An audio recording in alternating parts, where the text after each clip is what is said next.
সির্ফ দুটো, আর কিছু না। যাই হোক, দেখাচ্ছি কী কী রান্না করেছি আজকে।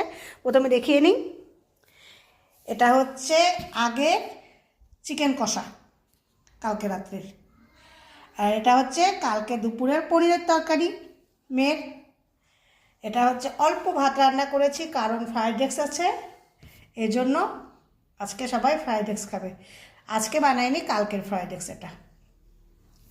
আর এই দেখো, এখানে আছে দুটো ডিম সেদ্ধ, এখানেও একটু চিকেন বেড়ে রেখেছি।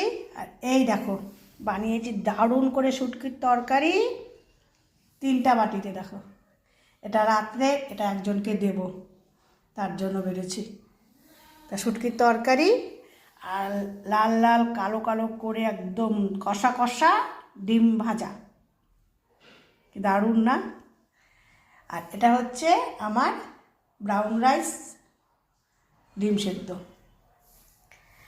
আজকে কিন্তু শুধু দুটো আইটেমই বানাইছি, সির্ফ দুটো, শুধু ডিম কষানি আর শুটকির তরকারি, যা আছে সব কালকের। তা শুভ দুপুর সবাইকে। খাবারগুলো বাড়াও হয়ে গেল। তা শুভ দুপুর সবাইকে, টাটা। সবাই ভালো থেকো, সুস্থ থেকো, টাটা।